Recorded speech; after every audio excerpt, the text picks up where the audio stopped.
Estamos de volta com as Cunhãs, o seu podcast de política do Ceará, além de outras cositas más.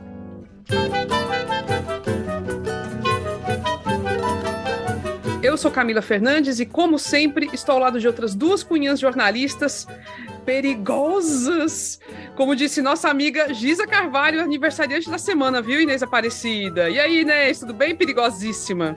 Ave Maria, nem sei por quê, que não ando nem armada, não sou nem de clube de tiro, não sou nem daqueles caçadores, como é? Amadores. Não precisamos dessas armas, Inês, não precisamos dessas armas. E tu, Evelyn Rebouças, como é que você tá? Mulher, tô aqui, ansiosa, perigosa só na língua, né, Inês? As línguas ferinas. Ah, que nada, nós somos tão boazinhas. E aí, pois gente? Pois é, reta final, finalíssima para o segundo turno, e as campanhas entraram definitivamente no modo turbo. Afinal, é mesmo o tudo ou nada, né? Domingo é eleição, acabou, fim. Do lado de Bolsonaro teve até terrorismo, com os absurdos promovidos por seu aliado, Roberto Jefferson, no último domingo. Do lado de Lula, a busca é por alcançar ainda mais jovens através de lives, influencers, né, podcasts, videocasts e tal. Hoje a gente vai fazer um balanço dos acontecimentos dos últimos dias na campanha nacional e teremos um extra. Na segunda parte do episódio, temos uma entrevista mega especial com a atual e, eventualmente, possivelmente, futura secretária da Fazenda do Estado do Ceará, Fernanda Pacobaíba. Ela joga uma luz imensa sobre os efeitos desse desgoverno sobre as finanças dos estados, né, e do Ceará especialmente, e indica caminhos para tentar burlar a falta de recursos. Então, vai ser uma conversa muito boa. Vocês estão vendo que a gente está, recheando o programa do começo ao fim, gente. É imperdível do começo ao fim. Antes de começar, vamos ao recadinho sobre o financiamento do podcast. As Cunhãs é uma produção totalmente independente, que existe graças ao apoio de assinantes incríveis, sempre presentes nas nossas vidas, tá? Então, para se tornar um assinante, é fácil. Basta contribuir com qualquer valor pelo site apoia.se/ascunhaspodcast ou mandar um pix para a chave ascunhaspodcast@gmail.com. A partir dos R$10 por mês, você recebe um episódio extra exclusivo e ainda participa da gravação. O próximo vai ser possivelmente no comecinho de novembro, então segura aí, vai ser pós-eleição, gente. Então segura que vai dar certo, vai dar certo. Quem mandar contribuição pelo Pix, deixa o seu e-mail na parte da descrição do pagamento, please, para a gente poder entrar em contato depois, tá bom? E não esquece de nos seguir nas redes sociais, Instagram, Twitter, YouTube, estamos em todo canto. Agora sim, bora começar.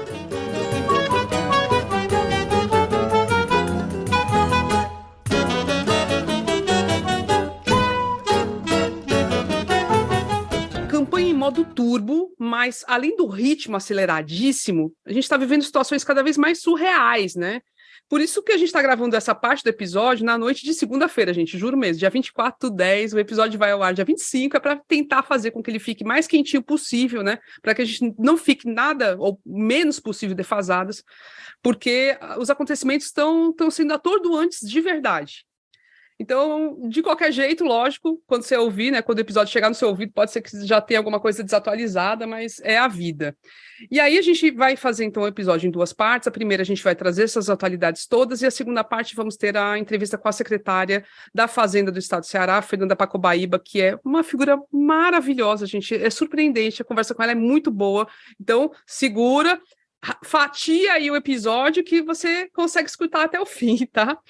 Bora começar pelo mais bizarro, né? Que eu acho que é o grande acontecimento da semana e talvez do final da campanha, que foi o ataque de doidice, sei lá, o que a gente pode falar, mas principalmente de banditismo. Ataque de banditismo, acho que é mais preciso. De Roberto Jefferson, no último domingo. Roberto Jefferson, para quem não lembra, é uma figura que foi muito importante no PTB, né, Partido Trabalhista Brasileiro, há alguns anos. Desde o governo Collor, ele está lá no poder, era o principal aliado do Collor, depois ele foi para o governo Lula, mas ele foi o principal denunciante, né, o primeiro denunciante do Mensalão, deu entrevista na época para Renato Lopretti, na Folha de São Paulo, dando a história do Mensalão, porque ele estava sendo ameaçado lá pela CPI dos Correios. Depois disso, ele foi processado, né, condenado e tudo mais, aconteceu um bocado de coisa, ele se afastou um pouco dos holofotes da política, voltou recentemente com o Bolsonaro. tá? Todo amiguinho do Bolsonaro e armamentista, defensor de armas. E ele ficou sendo um dos principais líderes das ameaças contra o Supremo, por exemplo, do lado daquele Daniel Silveira. Ele estava o tempo todo ameaçando os ministros do Supremo com armas, em punho, fazendo ameaças. E ele foi, primeiro, ele foi colocado em prisão preventiva por conta dessas coisas, e ele estava até em prisão domiciliar, só que ele desrespeitou várias vezes os termos da prisão domiciliar, e aí, por fim, o Alexandre de Moraes falou, não, então está desrespeitando, vai ter que voltar para a prisão normal. Recebeu os policiais que foram cumprir a ordem com bala, com rifle, com fuzil e granada, deixou o carro da Polícia Federal totalmente furado, um absurdo, e fez toda aquela palhaçada. Gente, é difícil de descrever toda a cena, parece ficção, mas não é. Né, Ebele? É um negócio assim que chega, a gente fica atordoado mesmo, a gente não sabe nem o que dizer. Pois é, a gente sabia que essa reta final de campanha não ia ser uma semana normal, né? Eu estava até comentando que a gente tinha que acordar, rezar e dormir, rezar, agradecer por ter passado o dia, um dia de cada vez. E, assim, torcer para que cada dia termine na normalidade. Esse negócio, já no domingo, né, primeiro dia da semana final, mostra que, de fato, não vai ser normal, não vai ser simples, não vai ter, não vai deixar de haver crimes. E aí, realmente, foi uma coisa maluca, que eu acho que muda um pouco mesmo o rumo da campanha, principalmente do Bolsonaro, que vinha naquela estratégia, né? A última semana foi uma semana particularmente difícil, assim, para a esquerda, para a campanha do Lula, porque eles ficaram tentando colar com alguma eficiência a pecha de que o PT censura, a pecha de que o PT tenta implantar uma ditadura. Então, assim, quando o Roberto Jefferson usa as redes da filha, Cristina Brasil, para fazer um ataque à ministra Carmen Lúcia, né, chamar de prostituta, bruxa, vagabunda, né, o que ele está fazendo é esticando a corda, a gente sabe, testando e pedindo uma reação. Ele estava pedindo uma reação justamente para que a campanha do Bolsonaro tivesse mais uma arma, mais uma munição para colar nessa pecha do TSE e da esquerda, do PT, essa coisa da censura, né, da extrapolação de prerrogativas e tal. Só que o tiro saiu pela culatra, e o que a gente vê até hoje, segunda-feira à noite, é a campanha do Bolsonaro tendo que se explicar e tentando se desvencilhar da sua aliança com Roberto Jefferson. O Bolsonaro tem tentado de tudo para fazer esse descolamento de imagem, porque não se esperava, talvez erroneamente, que o cara fosse receber a galera com granada e fuzil, né? E isso é uma coisa que não dá para admitir, né, que policiais, trabalhadores em serviços, sejam ameaçados de morte, né, de fato, com altos armamentos. É uma coisa que não dá, nem o bolsonarismo mais radical consegue concordar. Não, é o seguinte, primeiro, estranhamento, como é que o cara que está em prisão domiciliar tem tanta arma dentro de casa, né? Como é isso? Quem estava fiscalizando esse homem? Isso aí já é uma coisa absurda, né? Outra coisa, comenta-se, há uma ala comentando, que ele fez isso, não foi só. A ideia era tumultuar para que seja, para mostrar que o Brasil precisava de tipo assim, um estado de sítio, uma coisa semelhante. Ele queria que a arruaça fosse maior para poder chamar para isso. Criar o caos, né? Criar o caos. Aí também esperava que fosse mais apoiado. Inclusive, ele disse que não vai admitir ser abandonado, né? Já deu esse recado que não vai admitir ser abandonado. Mas estão botando panos mornos, estão acalmando ele lá, dando remédio, então lembrando a ele que ele tem que aguentar essa semana, porque ele não pode atrapalhar a eleição, entre aspas, não vai ser, olha, batendo na mesa, do grande amigo dele, Cramunhão. Então ele tem que segurar as pontas, se acalmar, entender que o amiguinho dele não pode ficar do lado dele abertamente, para poder ver se termina essa semana. Mas já prometeram a ele que quando for eleito, que não vai ser, que não vai ser, que não vai ser, sim, quando ele se fosse, que ele ia ter todas as regalias, que ele não se preocupasse com isso, que só não podia ser apoiado abertamente durante esta semana. Mas é porque simplesmente, né, Inês, ele cometeu tentativa de homicídio contra os policiais. E segundo consta, uma das policiais era mulher, não era? Isso. Parece que estava até esperando o bebê, por isso que ela está grávida. Quer dizer, mas fora isso, gente, vamos nos lembrar as palavras, o palavreado baixo, asqueroso, nojento, que ele desferiu contra a ministra do Carmen Lúcia, meu povo, que era aquilo. Até isso, Inês, até esse nível de violência e de agressividade, até isso passou do tom, né? Assim, escolheram o cara errado para fazer isso, porque ninguém concorda, assim, ninguém há de passar pano para um cara que chama uma mulher de prostituta arrombada. E disse mil coisas, que ela era uma bruxa, ainda chamou de feia, que ela andasse de uma vassoura, ela virava uma bruxa, ela podia voar. Menino, eu não sei porquê, mas eu ouvi todinho o palavreado dele. Eu não gosto de ouvir essas coisas, mas essa daí eu ouvi. Agora, se você pensa, você, Camila, você, Eve, você, nossas cunhadas, esse Curumins, que teve gente que aprovou? Teve, sim. Pior que teve. Nossa amiga Isabel Acioli contou hoje no Twitter que estava almoçando nesta segunda-feira, estou falando hoje, que a gente está gravando, nessa segunda-feira, estava almoçando sozinha, e no lado da mesa dela, 3 homens brancos, aqueles bombados, né? Aquele tipo bolsonarista meio.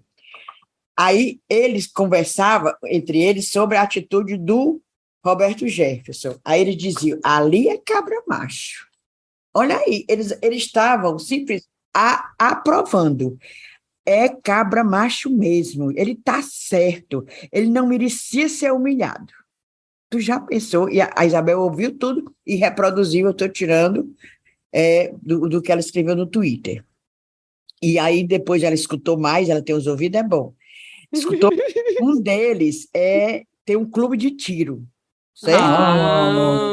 Um deles tem um clube de tiro.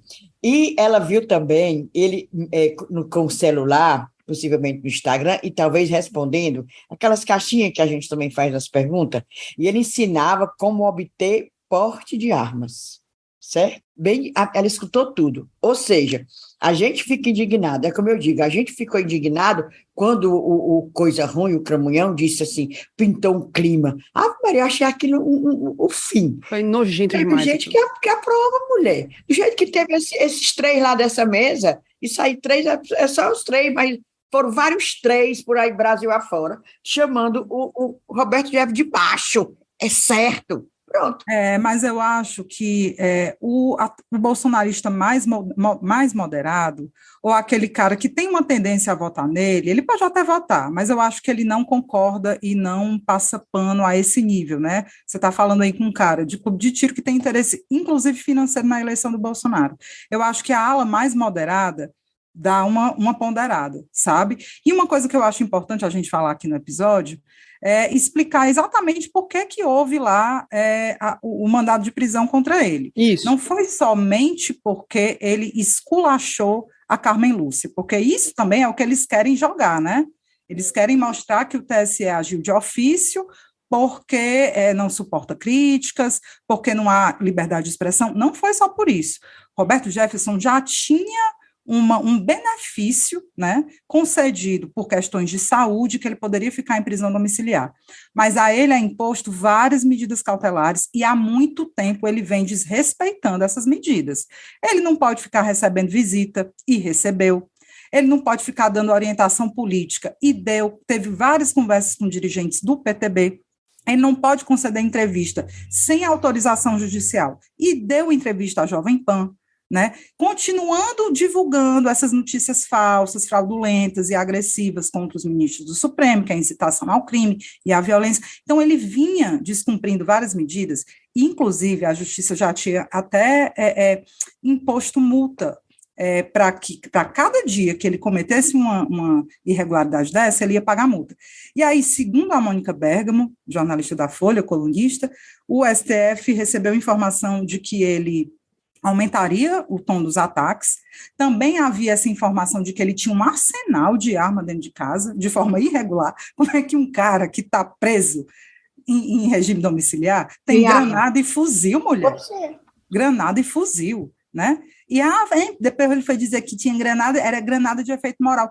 É que é granada de efeito moral? O povo foi bater no hospital, sabe? Em situação, sabe, complicada. Gente, não faz o menor sentido.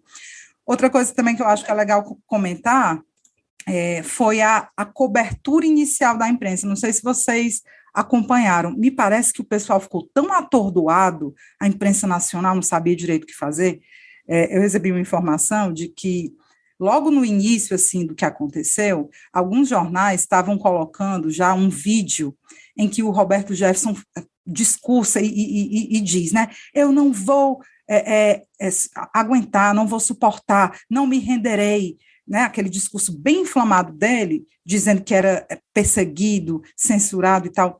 Os jornais começaram a dar esse vídeo, quando perceberam que estavam indo no jogo dele, alguns retiraram, teve matérias, os primeiros títulos da imprensa nacional eram péssimos, eram tipo botando ele como vítima. Roberto Jefferson reage e atira em policiais. Não, meu amigo, Roberto Jefferson faz tentativa de homicídio. Depois desse momento inicial que a imprensa estava dando assim, um show do que não fazer, eu comecei a perceber alguns ajustes. A Folha ajustou ali a manchete deles, a Globo News parece que abriu até o sinal para falar sobre isso, da TV por assinatura. Então, eu acho aí que valeria a pena registrar também esse atordoamento, né, da imprensa nacional quando as coisas foram acontecendo. Agora, eu queria saber que esses bolsonaristas moderados, se tu conhece, porque eu não conheço, não. Tem, Inês, eu acho que tem uma galera que pode mudar de voto. Eu acho que tem sim um percentual aí de eleitores. Aí não mesmo, talvez não seja o bolsonarista, seja o indeciso.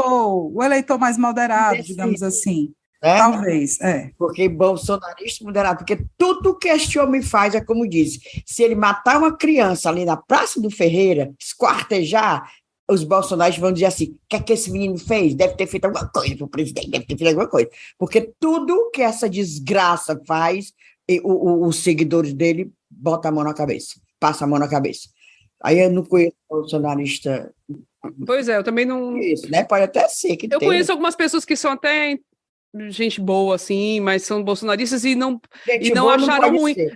Mas é gente boa limitada mesmo, porque nessa história do Roberto Jefferson nem reagem, ficam caladas, sabe? Pois é. Ficam caladas, e pronto. Tem os que celebram, claramente, e tem os que ficam calados porque, de uma certa forma, eles concordam, né? Vamos e convenhamos, porque eles estão falando sempre muitas críticas ao Supremo, dizendo que o Supremo está sendo abusivo e tudo, então, de uma certa forma, eles estão concordando com isso.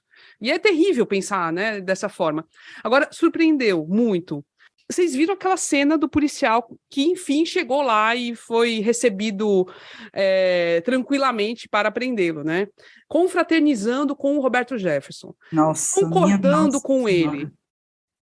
Eu, no primeiro momento, sabe o que eu pensei? Eu pensei assim, não, esse cara deve estar, ele está concordando fake, né? Ele deve estar, fingindo que está concordando só para evitar que haja mais algum problema, que o Roberto Jefferson faça mais alguma merda, mas não foi isso. Claramente, depois pensando melhor, assistindo de novo, o cara feliz e estava confraternizando de fato com o Roberto Jefferson. E assim, diante de uma situação em que os colegas dele de trabalho, 2 colegas foram alvejados, se feriram, sabe? Teve mais gente que se feriu ali na porta também da casa do Roberto Jefferson. Teve um cinegrafista que foi empurrado por bolsonaristas, caiu no chão, bateu a cabeça. Cara, é uma coisa terrível isso tudo. O circo armado. Mas, assim, é aquilo. Será que vai ter efeito eleitoral, Ebeli? Será que a gente pode pensar nisso? Eu acho difícil, mas o que você acha? Bom, primeiro falar que as primeiras pesquisas, né, que saíram, Atlas e IPEC, elas não captaram ainda um possível efeito desse episódio do domingo. A IPEC até entrevistou uma fatiazinha de eleitores na segunda-feira de manhã, mas parece que foram 11% das entrevistas que foram feitas na segunda e já poderiam captar alguma coisa dessa história do Roberto Jefferson. Então, a gente, de fato, só vai saber depois. A minha opinião é que, assim, com aquela pequena fatiazinha que está indecisa, que admite que pode mudar de voto, eu acho que isso dá uma enfraquecida, de fato, na estratégia do Bolsonaro. Primeiro, porque os planos dele de levarem a cabo e irem com toda velocidade para chamar o PT de censor, o TSE de censor, eu acho que agora eles têm que dar uma recuada e se explicar. Então, assim, já atrapalha a estratégia deles. Eles vão ter que explicar, né, que um bolsonarista que se reunia com o presidente no Palácio do Planalto, que gravava vídeos com armas e entoando o discurso do Bolsonaro, eles vão ter que explicar.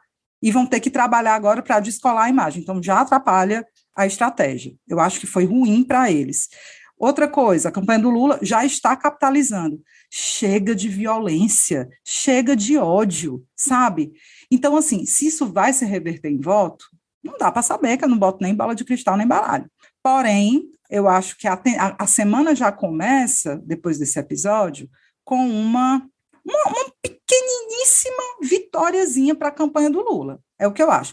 Mas eu não sou ninguém para achar nada, então procurei para ouvir uma opinião mais, enfim, com mais referência, a nossa parceira de sempre, né, sempre muito disponível para comentar, antenada, né, uma pessoa que tanto pesquisa quanto consegue dar conta do dia a dia, do noticiário e fazer essa análise em cima da hora, que é a Mona Lisa Soares, que é cientista política, professora da UFC, e pesquisadora do Laboratório de Estudos sobre Política, Eleições e Mídia, o LEPEN. Mona Lisa, obrigada por mais uma vez nos socorrer com a sua análise lúcida e vamos ouvir o que é que ela diz. Oi meninas, um prazer estar aqui falando com vocês mais uma vez, agora já nessa reta final da campanha, né? Essa campanha que foi tão longa, principalmente a gente imaginar o debate público que tem se estruturado em torno dela há mais de um ano, e também por conta dessa rotina de muitos acontecimentos e etc., que tem sido exaustivo para a gente acompanhar. E a gente chega com essa situação do Roberto Jefferson, né?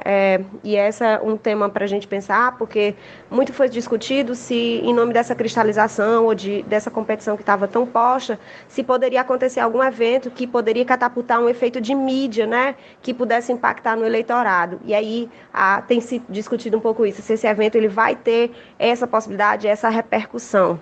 E também as especulações em torno de que medida isso não foi algo combinado, que sai um pouco do controle, né? Eu avalio que, a despeito de uma ou de outra coisa, né, a gente vai precisar aguardar pelo menos um pouquinho, né? Eu estou gravando aqui para vocês na segunda-feira. A gente precisa ver as próximas pesquisas que vão estar saindo, ou seja, se de fato isso vai conseguir incidir, especialmente sobre esse eleitorado de indecisos e brancos e nulos, que é um eleitorado bem diminuto, né? Mas que é um eleitorado que pode, com mais facilidade, ser movido se houver um efeito uma repercussão mais significativa desse evento, né?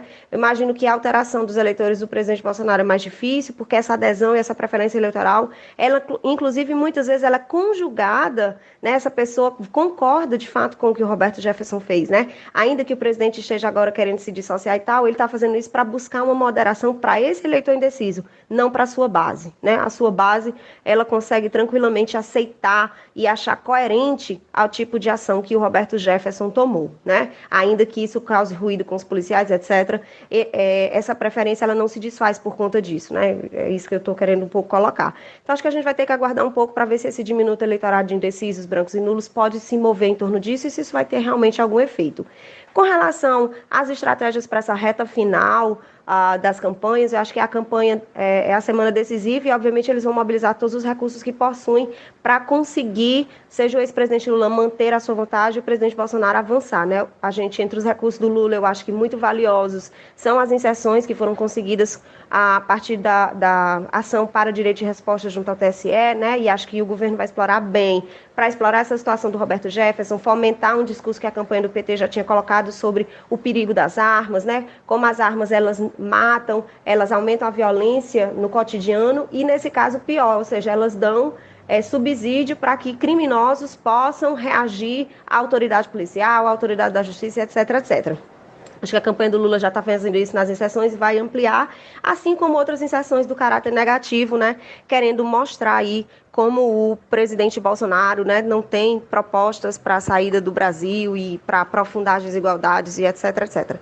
Então, eu acho que esse é o caminho. Com relação à campanha do Bolsonaro, acho que eles vão usar muitos recursos que possuem. É importante destacar que, além da máquina, o presidente Bolsonaro conseguiu um número muito alto, né, em milhões e milhões de financiamento, e isso vai ser crucial nessa reta final, seja para impulsionar fortemente os seus conteúdos nas redes sociais, né, e algo que é muito típico deles nessas horas finais, né, antes da eleição, e também para outros tipos de uso, seja da máquina, seja desses recursos, também com vistas a levar, digamos assim, ou tentar mobilizar o eleitor a fazer a escolha no domingo, né? Acho que vai ser daqui para lá dias de muita ansiedade da gente, de acompanhar cotidianamente isso, mas eu espero de verdade que no próximo episódio das Cunhãs a gente esteja comemorando esse freio que a gente vai dar aí, né, de destruição e de possibilidade de reconstruir a nossa democracia. Então, um beijo grande, meninas. Até breve. Beijo, Mona Lisa. Ainda bem que ela sabe que é até breve, né? Porque semana que vem nós estamos lá perreando.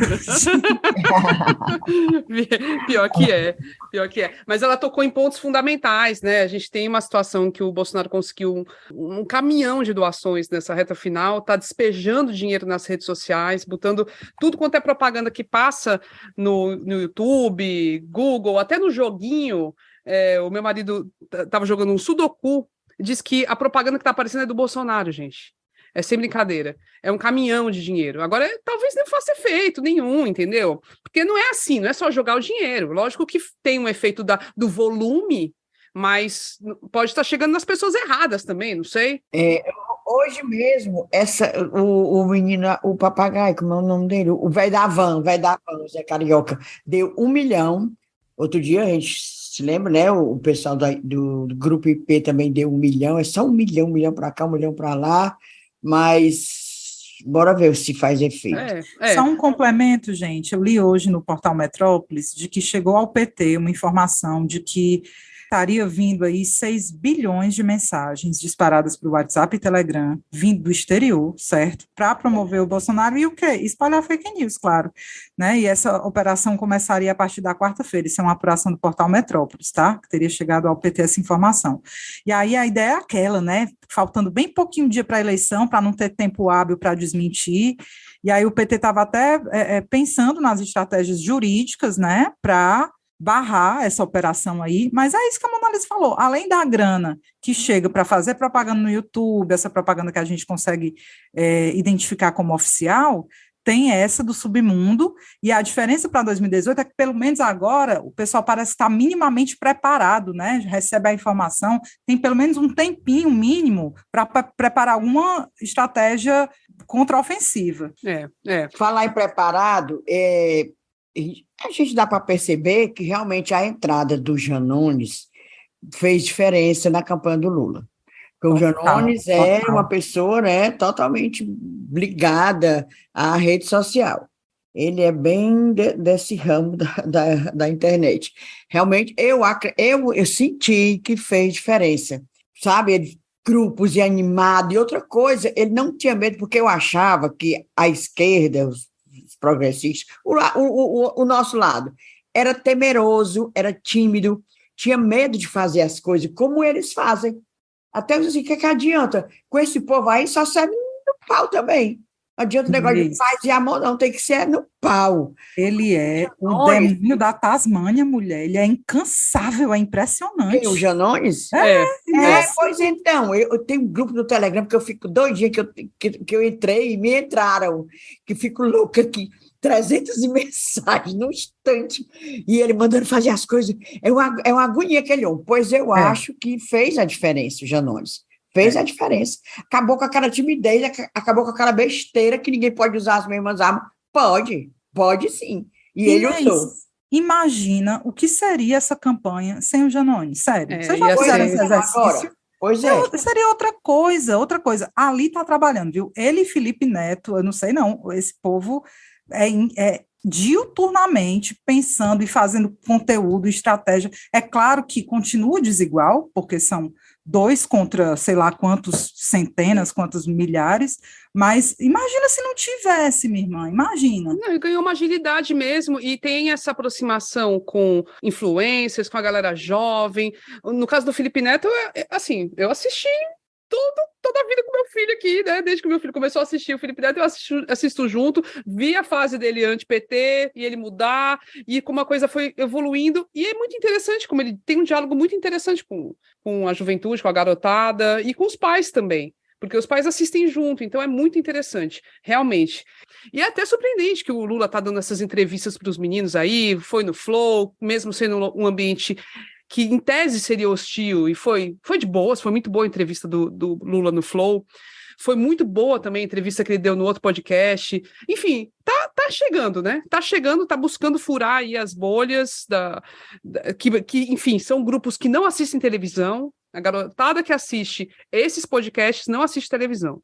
E é interessante, ele está tentando, e aí não só o Janones, mas acho que a turma que acabou formando essa equipe de comunicação do PT acabou acordando aí para mudar um pouco, virar o disco, né?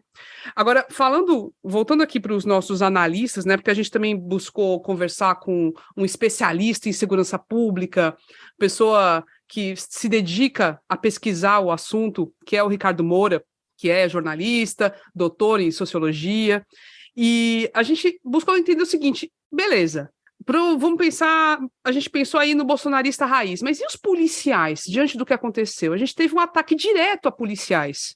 Tudo bem que a gente viu na cena toda aquele policial confraternizando com o Roberto Jefferson, né? Porque tem essa galera, mas assim, pro grosso dos policiais, o que significou esse ato do Roberto Jefferson? Vamos ouvir o que o Ricardo Moura fala pra gente. Saudações para quem está ouvindo o programa, abração para todo mundo. A gente percebe que passados aí mais de 24 horas desse incidente envolvendo o político Roberto Jefferson, nós temos um saldo bastante negativo, né, para o presidente. Ele teve que fazer um vídeo, chamou seu aliado de bandido. Jefferson pretendia iniciar ali algum movimento, alguma coisa que gerasse ondas, né, de repercussão daquele ato dele, talvez insuflar pessoas com essa mesma perspectiva de querer resolver tudo na bala, de que o TSE é parcial, de que o STF está acabando com a democracia, aquelas teorias conspiratórias que a gente sabe que existem e são insufladas por essa máquina de mentiras que está aí acoplada ao governo. Do ponto de vista das corporações, nós tivemos 2 notas, né, de entidades bastante representativas, uma a de delegados da Polícia Federal, a outra de policiais civis do Brasil todo. Foram 2 notas que bateram muito duro no ato em si e também fizeram uma cobrança bastante explícita ao governo federal para que haja punição e não somente declarações. Esse trecho é bastante importante porque a gente vê aí muitos políticos postando vídeos, se manifestando pelo Twitter, mas a realidade dos trabalhadores acaba sendo deixada de lado, né? Se faz ali aquela meia-culpa, se diz que vai mudar e que se toma alguma posição, alguma postura, mas fica muito no blá blá blá, e os policiais estão bastante incomodados com isso. Eles têm uma campanha de valorização já há algum tempo, estão percebendo que as condições de trabalho elas estão se prejudicando, né, se tornando um pouco precárias, por isso que há essa aceno do governo muitas vezes de distender um pouco o arroxo para as polícias, porque é uma base eleitoral. Conversei com um policial que tem trânsito nessas entidades, já foi sindicalizado, ele tem muito um olhar político, e ele disse que as notas expressam descontentamento com o episódio em si, mas de forma isolada, mas que elas não questionam a própria política de segurança pública do governo Bolsonaro. E aí é importante a gente perceber que essa ação do Roberto Jefferson, ela não é isolada, né? A política do governo, a política de transferência de responsabilidade da segurança para as pessoas, no caso, pessoas de um certo grupo social ou do sistema de justiça criminal que podem se armar. Então, nós temos aí vários grandes empresários, políticos, gente muito graúda com arsenais dentro de casa. Então, o risco de que ações como essa, de que tiroteios possam ocorrer daqui para o dia 30, é algo que não se descarta, mas é algo que é um reflexo dessa política, que gera um desacreditamento nas autoridades e que estimula a resolução dos conflitos por meio da violência, né? Então, o Roberto Jefferson, ele somente cumpriu a cartilha do bolsonarismo em relação à segurança, embora haja todo um esforço para dizer que ele agiu de forma isolada, de que ele é desequilibrado, de que ele não tem nada a ver com o governo, né? Mas a gente percebe que realmente é um dado bastante negativo para a campanha, em especial para os eleitores indecisos, para aquelas pessoas que ainda estão com o voto ali meio indefinido, né? Que ainda não pesaram nem para um candidato nem para o outro. É claro que para o núcleo do bolsonarismo, Roberto Jefferson é um herói, arranja uma medalha para ele. Mas há estratos e estratos, né? Essa adesão, a gente sabe que ela não é 100%. Então, há uma camada, sim, que se sentiu, de certa forma, constrangida, que ficou preocupada com a possibilidade de um escalonamento da violência, né? E é difícil desvincular, embora se tente apagar aí as fotos, né? Há um término bastante ruidoso dessa relação que era tão amistosa e tão unha em carne, mas que hoje está abalada. E o troco do Roberto Jefferson talvez em algum momento venha por aí, porque ele é o mestre do rancor e da vingança. Até a próxima. Resumiu bem. No domingo eu tinha encontrado a Mona Lisa e ela também fez um comentário que eu achei que era isso que o Ricardo falou agora. O Roberto Jefferson é um homem-bomba. Ele pode explodir a qualquer momento. Ele explodiu na época do Mensalão e se voltou contra o Lula, o PT, enfim, todo mundo que estava ao lado dele, e os aliados, inclusive, porque muita gente do povo dele mesmo se ferrou, né? Foi preso e tudo. E agora aconteceu mais ou menos a mesma coisa e pode ser pior ainda, pode piorar para o lado do bolsonarismo. E não adianta o Bolsonaro falar que nunca fez nenhuma foto com o Roberto Jefferson. Fizeram foi um booking. Fizeram um book dele, com todas as fotos, de lado, ele segurando na barriga do Bolsonaro, que deve ser aquela colostomia, sei lá o quê.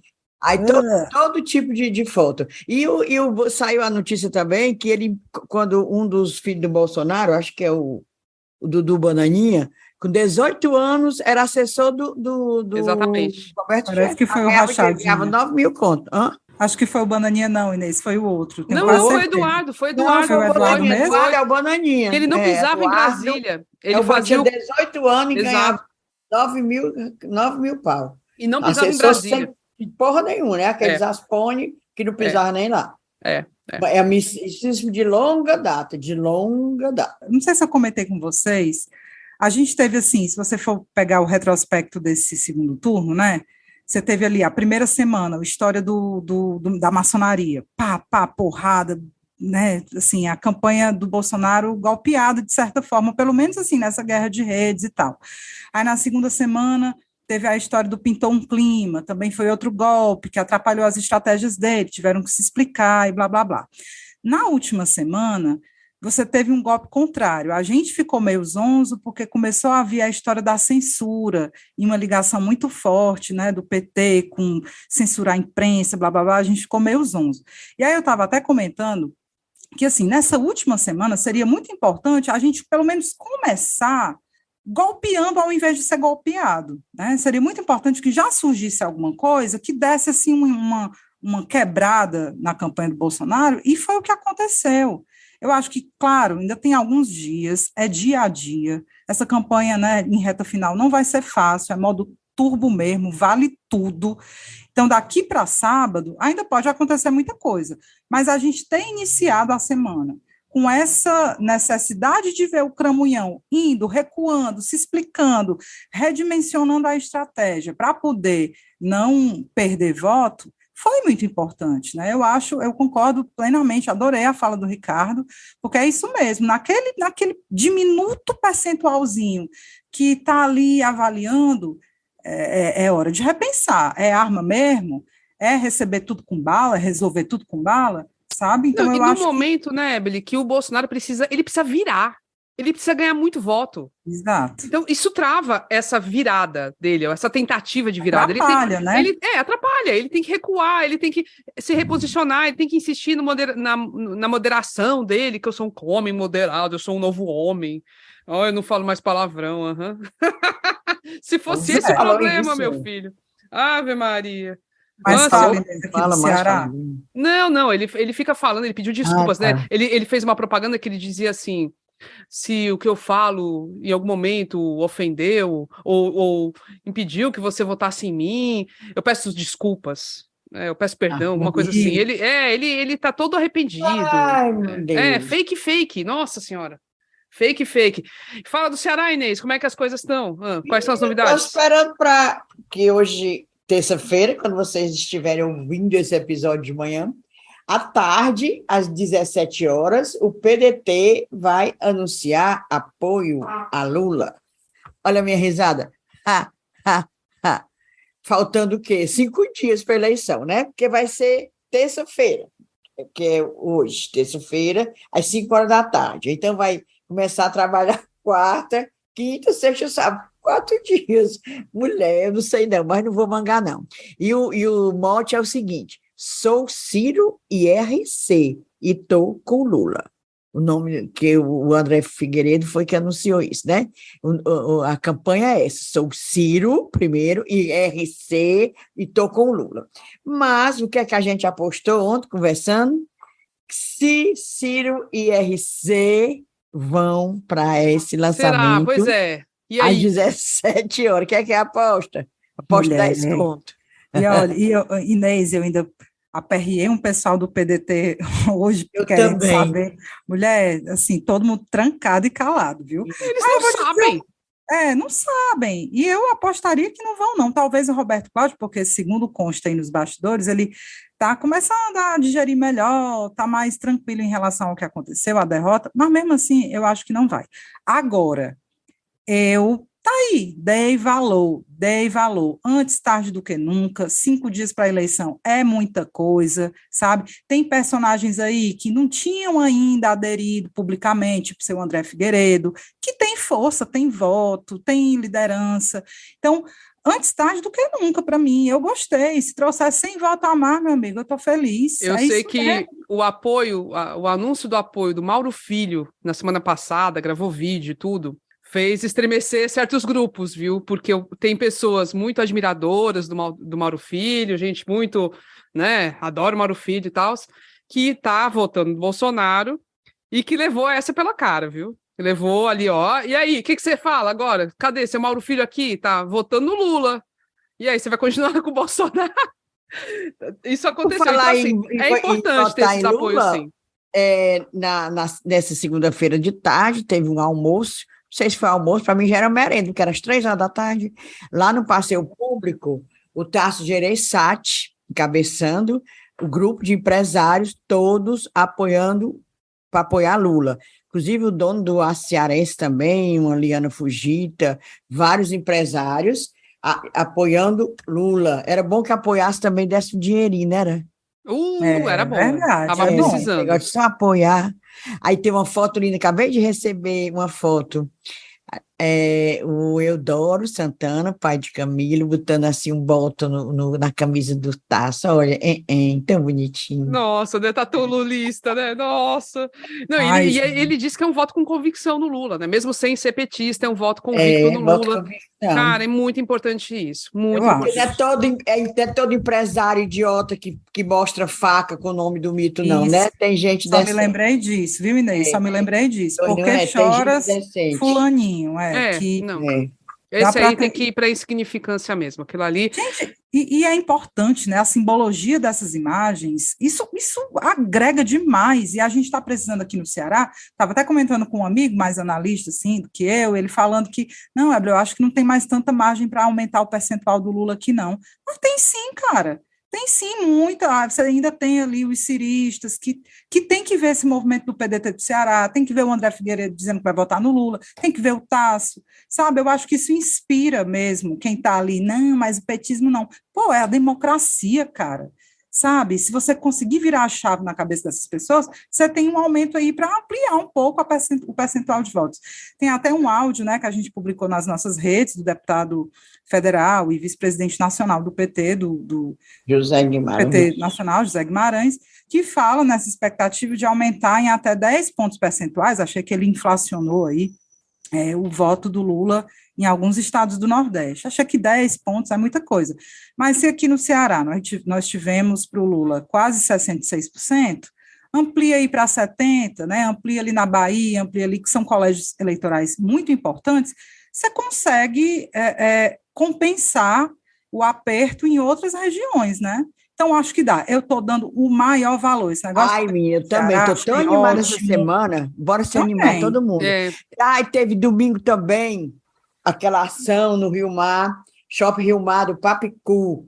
Menino, um monte de gente rodou o shopping todinho, foi assim, não sei como que os seguranças não permitiram, mas eles deram um golpe bem dado, aí era todo mundo, o coletivo Rebento, o grupo que está trabalhando aqui a campanha do Lula, menina, mas foi lindo, lindo dentro do shopping. Aí das pessoas que estavam lá, né, me contando, disse que quando chegaram lá na praça de alimentação, passaram por lá, aí o pessoal sentado, principalmente aquele mulherio que compra, compra calça jeans de marca em 10 prestações, mas já acha que é ali. Viu? Eu.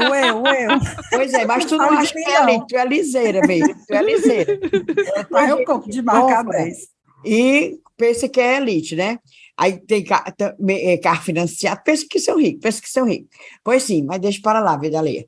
Eles estavam sentados, disse que as mulheres, teve uma que eles ouviram perfeitamente. Eu não acredito que isso esteja acontecendo no meu shopping.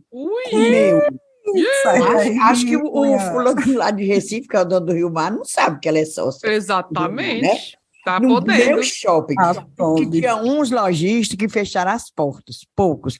Lá vem os petistas, eles vão entrar, dizia para os empregados. Tem empregado que a maioria lá era lulista mesmo, que depois ficou conversando com as pessoas, com os participantes, disseram que não falam, né? Claro, com medo do patrão, com medo de perder o emprego. Tem, inclusive, uma cafeteria, que é num quiosque, assim, no meio do shopping, que quando vai empregar, isso não de agora, já há muito tempo, quando vai empregar uma pessoa, pergunta em quem votou nas últimas eleições. Tu acredita com uma dessa? Tu acredito demais. Aí disse que tinha uns que fecharam as lojas, porque disse que os petistas iam invadir a loja. Não, meu filho, quem invade loja, quem agride o povo é bolsonarista. Agride padre, entra nas igrejas e grita, agride jornalista, aí é bolsonarista. Nós, os progressistas, nós, os que é de amor, nada. Exatamente. Ver aí a praia domingo também, não pois foi? Ia comentar isso, que eu e Ebele fomos na folia do Lula, na Praia de Iracema, e foi bacana, né? E aí eu descobri que foi organizado pelo jornalista Paulo Mota, que é uma figura. Ele disse que com umas ligações de zap e tal, conseguiu organizar e vai ter de novo sábado que vem, na véspera da eleição. Vai ser mais caladinho assim, tem que ser silencioso o negócio, mas vai rolar, vai ter mais festejo. Então Camila, isso. E foi gente, né? Domingo foi animadíssimo. Meu povo, eu sei que a campanha, hoje a gente parece até meio ultrapassado, assim, de falar de ir para a rua, não sei o quê, porque a campanha acontece muito no ambiente virtual e, enfim, é muito mais pulverizada do que você juntar ali uma galerinha de rua. Mas anima demais, sabe? Para quem está nervoso, ansioso, vai encontrar o pessoal, assim, num evento desse, é tão bom, é tão animador. Pois, gente, para vocês saberem aqui como é que está a agenda da semana, que está bem animada.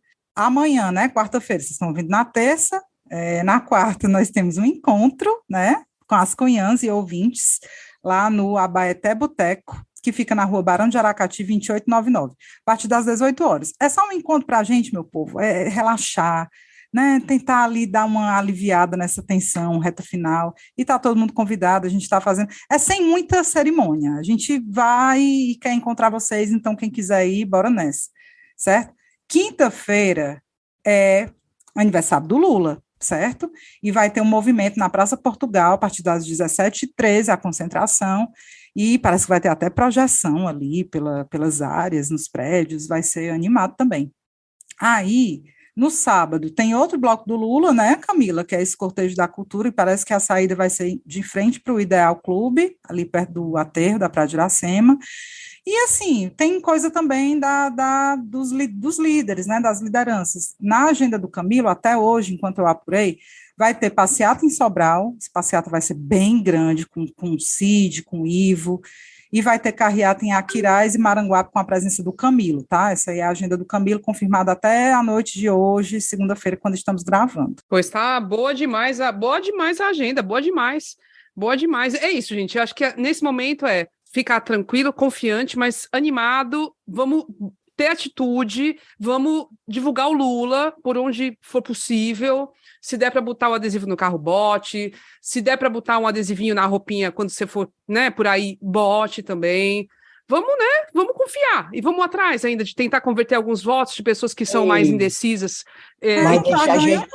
Pois não tá ganho, não tem tempo ainda. Bora agitar mais ainda, até o último dia. Isso. Mas lá no interior, deixa eu falar da vida. Conte do interior, lá em Oroz, o prefeito Rubens Lima Verde, Zé Rubens, ele do PSD de Domingos Filho, enquanto Domingos Filho era o candidato a vice na chapa do Roberto Cláudio, ele era progressista, pois, menino, ele é bolsonarista doente, inundou o Oroz de bandeira do coisa ruim, do Cramunhão, fazendo campanha direto para o Bolsonaro, ou seja, era só fingimento, né? Enquanto eu estava lá e o Domingos Filho também, quer dizer, que manda nos comandados dele, nos religionários dele, manda nada. Pelo que a conversa é que cidades do PSD estão bolsonarizadas, né? Mesmo sem o Domingos Filho. A gente recebeu foi vida, não foi? Exatamente, foi vídeo. Aí falaram de Tauá que tá igual, cheio de bandeira do Bolsonaro. Eles não tiveram a cara de pau, assim, a coragem, vamos dizer assim. Não tiveram a coragem de virar público para dizer sou o Bolsonaro. Não viu o Domingos Filho falar, ninguém viu, mas tá com essa atitude. É brabo isso aí, viu? Pois é, mas vamos ficar de olho, a gente sabe a posição da população desses municípios, a população tem lado, e votou largamente em Lula, então dificilmente eles vão conseguir virar muito voto aqui no Ceará. Eles têm feito até votou algumas largamente ações... é humano, né? Porque o Roberto Cláudio só ganhou em Pires Ferreira. Exato, né? E votou no Lula mesmo, não votou no Bolsonaro. No interior do estado, votou no Lula para presidente. Então, Lula, Camilo e Eumano, foram os três que levaram muito forte.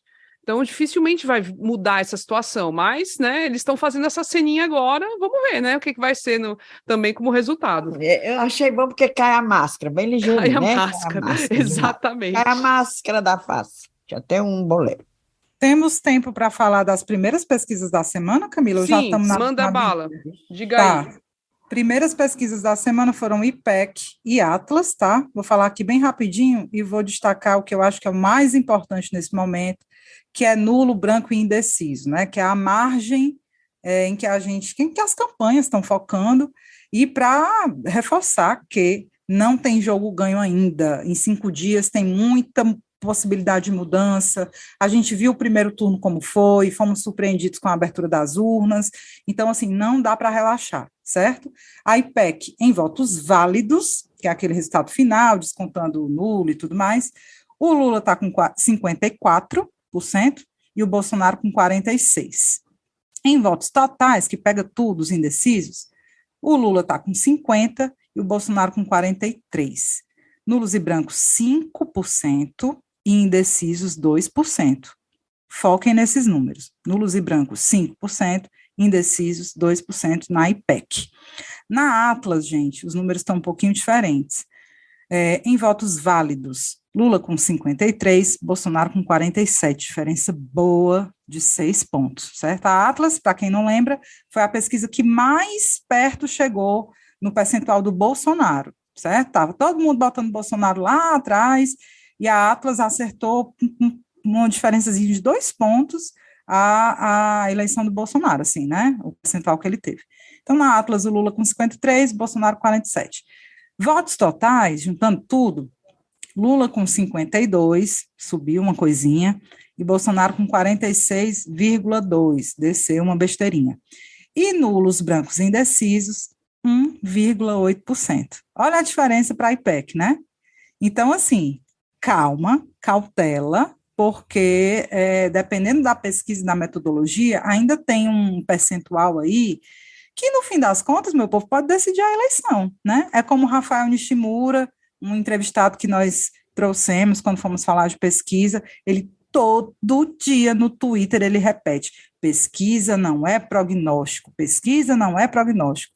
Na reta final, muita coisa pode acontecer, esse percentualzinho vai de um canto para outro, coisas acontecem, reviravoltas acontecem, então, é como a gente comentou aqui ao longo desse episódio, é um dia depois do outro, e rua, e estratégia, e vira-volta. Pois, gente, vocês sentiram que essa primeira parte ficou em alguns momentos meio doida, meio caótica, porque os assuntos vão se misturando, mas é porque é coisa demais, e a gente está num estado, assim, de ansiedade tão grande que só mesmo semana que vem para nos acalmarmos, ou não, né, sei lá, não sabemos, mas chegaremos lá, e ao longo da semana acompanhe as nossas redes sociais, estaremos comentando também o que for surgindo aí de interessante até o dia da eleição. Não teremos live no domingo, por total falta de condições... Técnicas e emocionais. Exatamente. Técnicas e emocionais. Mas eu acho, inclusive, que a gente não teria nem público, porque não teria, não. Também vai estar, cada uma na sua loucura. Aí a gente vai avisando como é que vai ser o outro episódio, tá? Mas daqui para lá a gente se fala, certo? A gente se fala. Agora vamos ficar para a segunda parte desse episódio, que tá massa, a gente já gravou, com a maravilhosa secretária de Fazenda aqui do Ceará, Fernanda Pacobaíba. Gente, a conversa boa. E depois ainda tem descunhão, viu? Então bora segurar, meu povo. Então, hoje temos uma convidada especial, especialíssima, e para fazer as honras da casa, vou pedir aqui para minha queridíssima Ebeli Rebouças tomar a dianteira. Ebeli, está contigo a palavra. Faço as honras com muito gosto. Fernanda Mara de Oliveira Macedo Carneiro Pacobaíba é a primeira mulher secretária da Fazenda em 183 anos de instituição aqui no Ceará. É a fraca? Tem um currículo acadêmico incrível, é doutora em Direito Tributário pela PUC de São Paulo, mestre em Direito Constitucional pela Unifor e especialista em Direito Tributário pelo Instituto Brasileiro de Estudos Tributários, o IBET, e também especialista em Direito Empresarial pela UES. A Fernanda é graduada em Direito pela Universidade Federal do Pará e graduada em Formação de Oficiais Intendentes pela Academia da Força Aérea, em 99, né, secretária? É professora dos cursos de pós-graduação da Unifor, do IBET e do MBA da Faculdade Aritsá. Desde 2009, ocupa o cargo de auditora fiscal jurídica da Receita Estadual. E em 2019 tornou-se secretária da Fazenda do Estado do Ceará, espaço que provavelmente ela continuará ocupando, né, no governo Elmano a partir de 2023, porque Elmano já andou dizendo que quer mantê-la no futuro governo dele. Fernanda também é uma das vice-presidentes da CONCEFAZ, que é o conselho que reúne secretários de Fazenda dos estados, e ela representa a região Nordeste. Seja bem-vinda, secretária. Obrigada a vocês, super ansiosa em conversar com vocês. De fato, vocês tiveram um papel fundamental naquela efervescência, quem vai, quem não vai, quem é que vai com quem, e vocês tinham umas tiradas. Olha, eu normalmente escuto o podcast de vocês, eu faço malhação muito cedo, né, 5h45, e era malhando e bolando de rir na academia, viu, de vocês. Então, vocês prestaram um grande serviço. E a senhora sabendo de tudo, né? Eu sabia de tudo. Não, você sabia de tudo e só rindo da gente, querendo especular e apostar. Certo. Não, mas fala sério, gente. É chique demais a gente ter uma ouvinte dessas. Eu fico sem palavras, viu? Eu também, viu? A gente fica até com medo de falar besteira, principalmente quando a gente toca nos assuntos de finanças, né? A Inês é uma que odeia, né? Não gosta, mas às vezes... Eu não sei, eu não tomo conta nem do meu dinheiro, quanto mais de finança estadual, federal, tu é doido, é? Não, mas a gente precisa desmistificar, viu? Eu tento trazer essa coisa tem doutorado. Quanto mais a gente vai aprofundando na questão, eu diria, especialmente acadêmica, a tendência é você se distanciar. Então, aquela pessoa que fala, e eu tento, como eu sou professora também, eu gosto de falar, e qualquer pessoa me compreende, né? Eu fico nessa busca, porque é muito ruim a gente ter, numa república, numa democracia, assuntos que são vedados. Né, que a pessoa não tem acesso, ela não consegue compreender. Tributação é um deles. Secretária, aí só para... A senhora falou, né? A gente leu aí seu currículo, a senhora complementou aqui que malha muito cedo. A senhora dorme?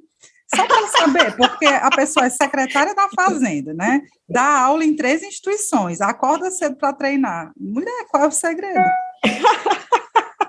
Tem que se virar, né? Não, dá tempo. Eu acho que eu sempre fui fixada em agenda, viu? Eu acho que o segredo do sucesso é uma agenda que você faz e consegue se organizar, e eu acredito que dá tempo para muito, agora não dá tempo para tudo, não, algumas áreas ficam sacrificadas, né? Mas eu acho que é fazer com qualidade. E tem um detalhe que você não citou, eu sou militar, viu? Que as pessoas gostam muito eu sou capitão, da reserva da aeronáutica, porque eu passei 13 anos no quartel, sou oficial de carreira da aeronáutica, minha turma hoje é coronel. O comandante da base aérea de Fortaleza era da minha turma.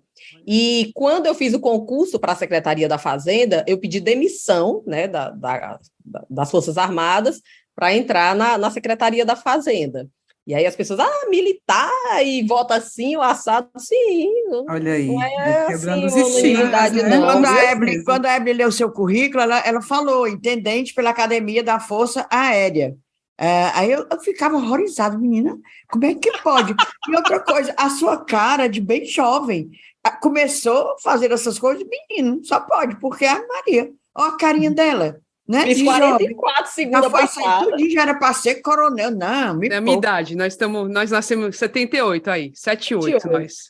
Pois vamos lá, falando sério agora, né? Você é jovem, quem já sabe até a idade da senhora, de você é competente e é a primeira cunhã, no bom sentido da palavra, porque a gente usa cunhã, bem assim carinhoso, viu? Não se preocupe, não.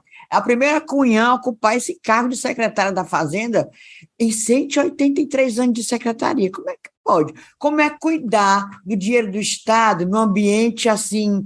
Porque a gente sempre pensa, é marcadamente masculino, é um ambiente machista. E por falar nisso, hoje tem mais mulher trabalhando na Cefaz, mas eu queria saber como é você nesse ambiente de números, de finanças, de dinheiro, que o pessoal sempre isso liga ao homem. Pronto, vamos lá. Primeira coisa que é um absurdo, né? 183 anos para ter uma mulher, pelo amor de Deus, é uma coisa assim... É uma excrescência, mas ainda é uma realidade. Tem vários fiscos que jamais tiveram uma secretária mulher. Estão todos convidados a visitar o nosso Centro da Memória da Fazenda, que é no nosso prédio lá, aquele prédio lindo que está no centro, que inclusive está sendo repintado, a gente descobriu as cores originais do prédio, enfim. Lá dentro, são 51 quadros de homens, né, espalhados. Quando eu passar o cargo, vai ser o primeiro quadro de mulher que vai estar ali exposto. A área das finanças públicas, de fato, é uma área extremamente masculina, né? É aquela coisa muito conectada à matemática, a cálculos e etc. e tal. E a área da tributação, normalmente, assim, é uma área também dentro do direito para quem gosta um pouco mais de fazer conta, que normalmente o povo vai para o direito porque não gosta de matemática. Meu pai é matemático, né? Então, assim, eu fui criada, eu tenho um tio, que é o tio que eu mais amo, é matemático também, eu amo matemática, fazia a Olimpíada Cearense de Matemática, eu me meti em todas essas. Então, eu sempre gostei muito dessa área de números, lidar com números. Mas reconheço que é uma área extremamente masculina, mas também é uma área que eu acho que dá para a gente trazer, Inês, que eu acho que é bacana isso, é esse temperamento. A gente está vivendo algumas transformações no planeta, né, em que é necessário a gente sair da caixinha do tradicional, né, e as finanças públicas, você trazer um outro olhar, eu acho que tende a ser muito produtivo para a sociedade, né? E eu acho que é isso que a gente traz um pouco, né? Uma outra forma de se relacionar com o contribuinte, assim, naturalmente essa relação fisco-contribuinte é uma relação conflituosa, distante. Eu não acredito em nada disso para um mundo melhor, né? Então, a gente tenta fazer um pouco diferente. Pois é, esse discurso contra os impostos é algo que está sendo, de novo, aí usado nas eleições, é um negócio, assim, recorrente, e tem gente que se orgulha de falar, né, como, inclusive, o atual presidente se orgulha de falar que não pagava imposto, né, que tudo que ele podia sonegar, ele sonegava. Isso aí, ele gravou entrevista falando isso, e não tem, assim, é a cara de pau mesmo, que da pessoa que falava isso, agora ele está no comando do país, e recentemente fez aquela história que a gente assistiu, boquiaberta mesmo, de reduzir os impostos dos combustíveis, aí alegando que eram os impostos que estavam encarecendo os combustíveis, que por causa também da guerra da Ucrânia e tararã, e aí reduziu isso. Todo mundo, assim, você mesma falou que ia impactar o Estado, né? E vários secretários, governadores reclamaram pra caramba e não foram ouvidos. O Congresso decidiu passar essa redução, né?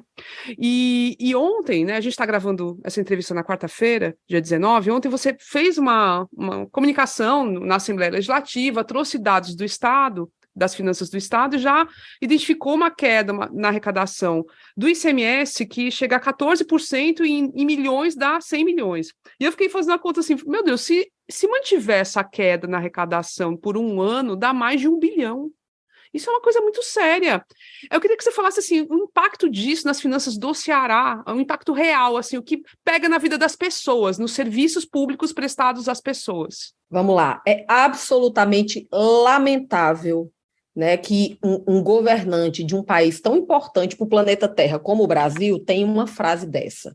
Eu desconheço qualquer nação, eu diria, democraticamente erigida e decente do planeta Terra, em que a sonegação seja algo a ser aplaudido. Pelo contrário, tem cargas tributárias superiores à do Brasil. Agora, nós temos, assim, tem um acerto de contas para a gente fazer, que eu acho que é muito no âmbito da cultura, da mudança de consciência no nosso país, que é relacionado a uma cultura de sonegação, tudo aquilo que eu puder tirar, eu tiro, e também, do outro lado, um reclamo muito forte de que não vê resultado. As pessoas dizem, eu não gosto de pagar imposto porque eu não vejo resultado, a corrupção, isso e aquilo, e aí começa toda uma retórica. Então, assim, é muito triste, porque, pensando bem, Inês, assim, a tributação, o fundamento da tributação é a solidariedade social.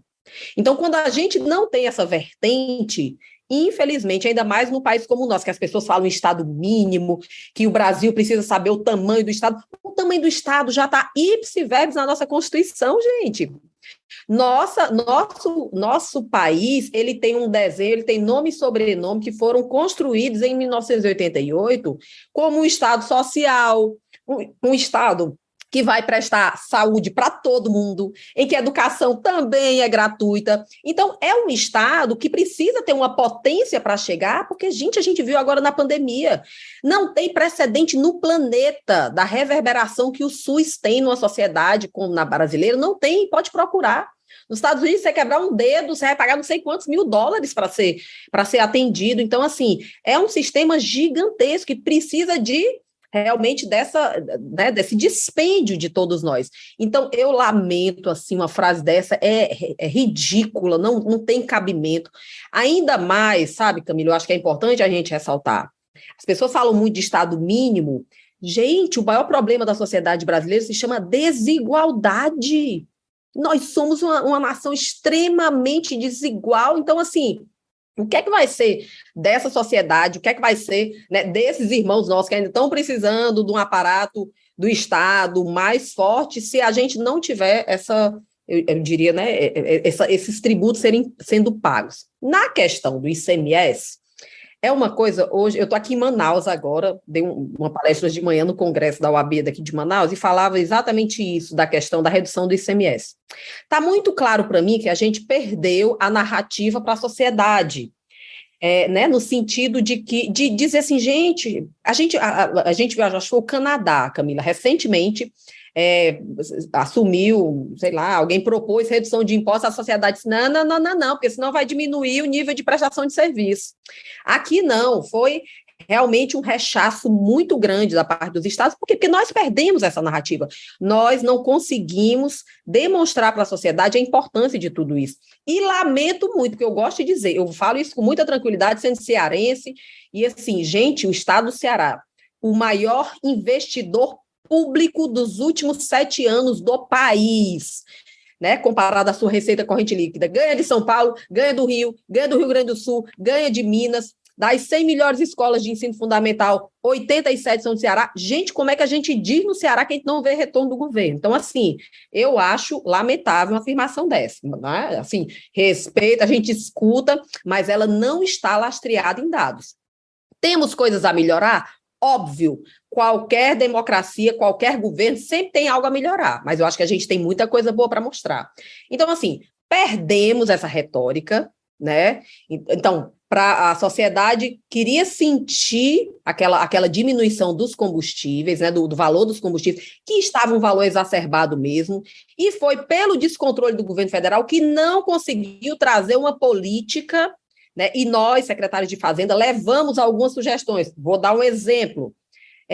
À medida que você tem o preço do barril de petróleo superlativo, né, passou $100, óbvio que as empresas também, a Petrobras, no caso nossa, vai estar vendendo aqueles produtos com preços altíssimos, lucros recordes. Exato. A Petrobras foi a petroleira do planeta Terra que teve lucros mais exacerbados, aí distribuindo dividendos neste ano de forma extraordinária. O que foi que o Reino Unido fez?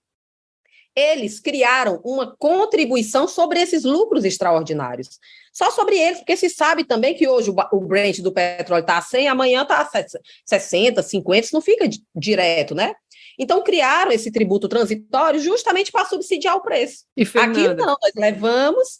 Não. Fizeram uma alteração e deram uma marretada realmente do ICMS que vai ficar ad eterno, né? Não, e só para fazer um parênteses, e o pior é que se esse dinheiro que a Petrobras está lucrando fosse usado para investir em refinaria, investir nas coisas, mas não, está sendo dividido entre os acionistas, os caras estão ficando milionários, já foi, estão pagando os caras, assim, aí isso, esse é o governo do lobby, esses caras ganharam, porque esse é o governo do lobby. E aí, para o Bolsonaro, ele faz essa gracinha, parece que ele é o bonzinho, que ele, tipo, não, eu não estava interferindo na Petrobras.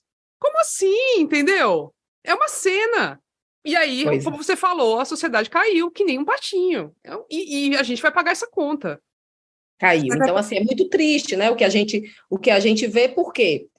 Eu digo que é o contrário. Lá no Reino Unido, se tirou do privado para se manter o público, a saúde e a educação, e aqui se tirou de saúde e educação para manter o privado. Pronto, foi isso que aconteceu. Resumindo, é exatamente isso. E a senhora falou que é um prejuízo ad eterno, né? Isso é sem perspectiva, isso teria que tipo de mudança teria que ser feita para retomar esse ganho do Estado, né, com a arrecadação do ICMS?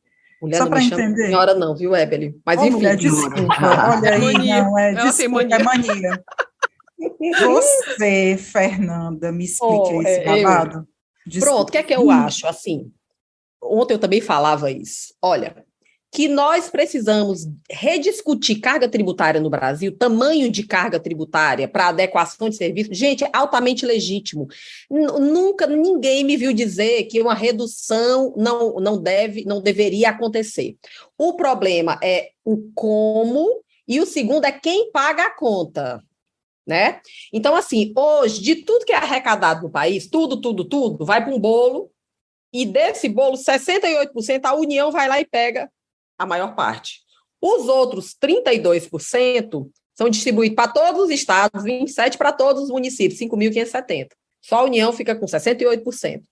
Então, assim, quando você pega o orçamento da União também, que é uma coisa que as pessoas não sabem, 60% do orçamento da União, gente, é para pagar juros de banco e é para pagar rombo de previdência. Basicamente isso. Gente, é óbvio, basta olhar na sociedade. Quantos hospitais federais a gente tem em Fortaleza? Tem o hospital da UFC ali. Quantas universidades tem a UFC? Alguns campos espalhados, o IFCE. O que é que você tem de segurança aeronáutica? Então, assim, o impacto mesmo na vida das pessoas é a escola pública fundamental, ensino médio, as universidades estaduais, a segurança pública PM, que é, enfim, a segurança pública dos estados, 90% é bancada pelos estados. E quando você pensa na saúde hoje, quase 90% da população do Ceará usa a nossa saúde pública. E hoje, gente, não tem nem unidade da federação que 70% da saúde pública no país não esteja sendo bancado por estados e municípios. Então, veja, você diz o seguinte, não, ok, vou preservar aqui a arrecadação federal, que, diga-se de passagem, meninas, ela está tendo lucros recordes. Ninguém chega para dizer, engraçado, está tendo lucro recorde a arrecadação federal, por que ela não baixa também? Porque o nosso presidente chegou e disse assim, não, mas eu vou zerar o PIS e COFINS dos combustíveis até dezembro. Gente, PIS e COFINS do governo federal é quase nada na arrecadação federal comparado a você baixar a alíquota como foi feita dos combustíveis no ICMS. Então, ele usou uma retórica que aparentemente ele está fazendo um grande sacrifício, que é igual ao nosso, na verdade não é, e sem contar que o nosso orçamento ele é muito mais vocacionado a atender e a transformar a vida das pessoas do que o orçamento federal. Isso aí é um ponto que a gente precisa. E outra coisa, já que precisamos fazer o sacrifício, que ele saiu, baixei o preço da gasolina, é muito bom baixar o preço da gasolina, mexendo no imposto dos outros. Né? Então, assim, que ele também fizesse uma medida dessa, mas compensasse os estados. Que até agora não veio nada, gente. Veio uma compensação para o estado do Ceará ínfima por conta do álcool, todo o resto não tem um único centavo. Então, é isso que não ficou claro, né?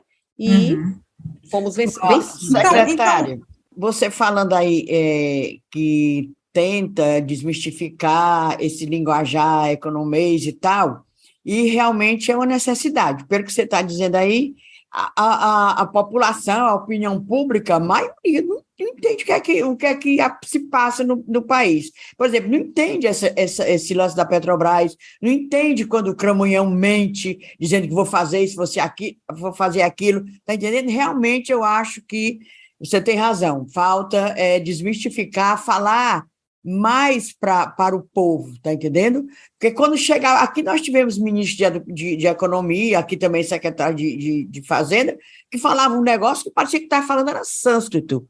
Não era nem... Era um negócio estranho. Eu acho que se realmente houvesse, se chegasse mais essa linguagem, a narrativa, como gosto de falar, para o povo, muita coisa era diferente nesse país, inclusive para protestar, para o povo ir para a rua e protestar. Tá entendendo? Inclusive com essa questão, né, Inês? Tipo, mostrar que esse dinheiro serve para financiar essa saúde que as pessoas estão indo lá, o médico, o policial que está na rua. Mas só existe isso. Não, mas o que se fala é isso. Para que pagar imposto? O povo rouba, que ninguém vê. Isso tem, tudo isso é imposto. É uma narrativa muito histórica, né? Essa narrativa eu acho que isso é desde que descobriram o Brasil, sabe? Acho que desde da tudo própria... que é público é desqualificado, né? Enquanto a gente não... porque é do público, eu vejo aqui, enfim, as pessoas dizem, olha, Fernando, tu é doido, tu tá no serviço público, podia estar morrendo de ganhar dinheiro como advogada, como não sei o quê. Por quê? Porque é como se dissesse assim, rapaz, é uma pessoa, né? Como é que essa pessoa tá... O que é que ela tá fazendo no público? Porque no público parece que o pessoal acha que só tem que ter as pessoas mais desqualificadas. Gente, é o contrário. No público, você tem que ter as pessoas mais competentes e, de fato, estimular, porque ele está cuidando da coisa que é de todos. Então, é absolutamente fundamental a gente ressignificar isso daí, né? Secretária, então, assim, nesse cenário preocupante de perda, de queda na arrecadação, eu te pergunto o seguinte, a gente passou agora por uma campanha, né, muitas promessas foram feitas, né? Você tem ali o passe livre intermunicipal e não sei o quê, escola em tempo integral, muita promessa que exige muito dinheiro, né? E eu fico imaginando a senhora assistindo lá os debates, a propaganda, e só fazendo as contas. Mas, enfim, o Elmano ganhou e eu queria saber o que é que de fato dá para fazer, sabe, secretário? O lençol é curto e eu queria saber se há hoje, a preço de hoje, espaço no orçamento para permitir que pelo menos as grandes promessas sejam cumpridas e o que é que o Estado, eu sei que vocês tiveram uma conversa, né, o Elmano e você recentemente, o que é que vocês combinaram aí em termos de finanças, de tributo, para que as coisas possam sair do papel, ou da fala, né, do discurso. Tá, eu acho, assim, é uma outra mudança também que a gente vê aí, eu diria, nos principais países do planeta também, essa questão de você contar, o Estado no sentido amplo, né? Ele contar só com viés tributário é algo que tem sido mudado aqui, eu diria, no cenário internacional, e o Ceará saiu na frente, ainda o governador Camilo lançou a nossa empresa de ativos, a Ceará Par. É uma empresa que ela visa a valorizar os nossos ativos e fazer uma gestão. Por quê? Porque o patrimônio do Estado é gigantesco, né, gente? Então, assim, tradicionalmente, os patrimônios, né, eles não tinham um foco, eu diria assim, mais direcionado a business, né? E aí, o Ceará é o quarto estado da federação que implantou essa empresa de ativos e a gente tem planos auspiciosos, sabe, Evelyn, para melhorar, porque conseguir tirar um pouco desse prejuízo. Que patrimônio é esse? Só para as pessoas entenderem, que patrimônio de ativos são esses? O Estado do Ceará tem bilhões em imóveis, por exemplo. Né? Alguns imóveis estão afetados à utilização pública, digamos, lá funciona a escola, lá é a praça, mas o Estado também tem vários terrenos, né? Tem aluguéis. Então, assim, de que forma a gente melhora essa gestão, de que forma a gente consegue trazer mais, eu diria, um princípio de mercado, arrecadar melhor para trazer eficientização. E aí a Ceará-Pá, hoje eu presido o Conselho de Administração da Ceará-Pá, e a gente está contando com uma boa performance em 2023, porque já demos alguns passos iniciais na Ceará-Pá, por exemplo, nessa questão de ativos. O Ceará hoje tem empresas que são valiosas, a CAGES é uma empresa valiosíssima nossa, que rende dividendos, a CIP, né, a companhia do PECEM, é outra empresa valiosíssima nossa, né, que a gente está sempre melhorando a gestão. Então, assim, nós temos alguns ovinhos de ouro que a gente está nesse princípio de tirar esse prejuízo, né, dessa queda do ICMS, que aí a gente não entra num discurso de querer voltar a aumentar a carga tributária. A gente já entendeu que a sociedade não quer, mas a gente está precisando se reinventar. O Estado tem aplicações financeiras, como é que você melhora isso? Então, temos algumas medidas, né, que passam por isso daí. E, Fernanda, então, não está no horizonte aumentar a carga, né? Não está no horizonte. E eu ia perguntar sobre privatização, porque nesse caso é o contrário, né?